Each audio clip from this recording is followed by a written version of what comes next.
projeto para cobrar impostos dos chamados super ricos mudou para tentar aumentar a chance de aprovação no Congresso Nacional. O imposto previsto para os fundos no exterior diminuiu de 10% para 6%.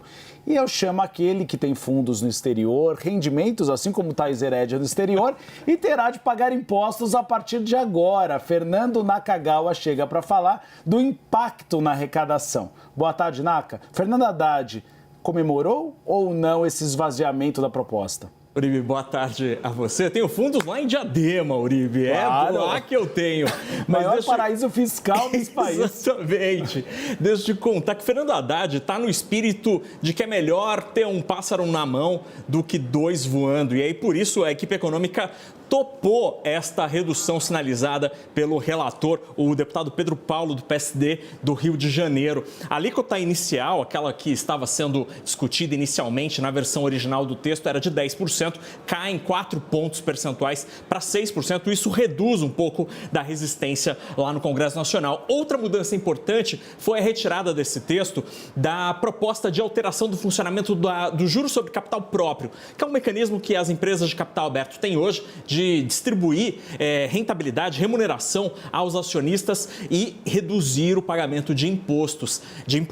Isso vai acontecer, segundo Arthur Lira, mas num outro mecanismo legislativo, por exemplo, num outro texto, num outro projeto de lei. Então, para a gente entender essa história, a gente tem duas telas aqui. A primeira explica um pouquinho o que são esses fundos offshore. São fundos de investimento de clientes brasileiros que moram aqui no Brasil, com gestores brasileiros que operam aqui no Brasil, mas criam um fundo no exterior, especialmente naqueles países chamados de paraísos fiscais, como as Ilhas Caimã, Suíça, Panamá, por exemplo, só para citar 3.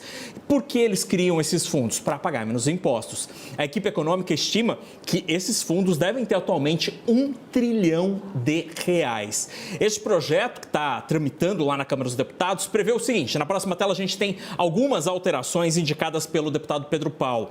Então, você reduz o imposto de renda de 10% para 6% sobre o rendimento acumulado nessas carteiras, porque atualmente, tanto os fundos offshore, aqueles que investem no exterior, como os fundos exclusivos, que tem poucos ou só um cotista, só pagam o imposto quando você saca o dinheiro. E a partir deste projeto, esses fundos passariam a pagar impostos todos os anos, como todos os outros fundos, os fundos dos mortais pagam atualmente. E a partir de 2024, você teria uma escadinha do imposto de renda, 0% até rendimentos de R$6 mil, até 22% para os rendimentos acima de R$50 mil.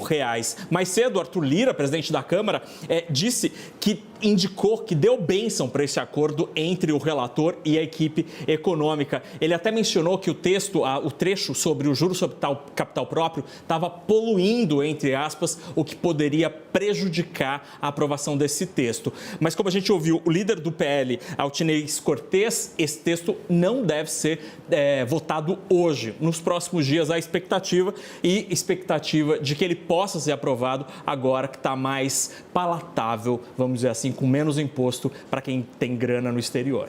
Não, e aí não vota agora, aí semana que vem tem feriado, aí na outra semana tem uma comitiva de líderes partidários no exterior, ou seja, 10 dias. Deve sair antes do Natal. Talvez não, talvez tenha o peru de Natal comido e não tenha esse projeto aprovado. Então tem que combinar realmente com as outras bancadas e lideranças, Naka.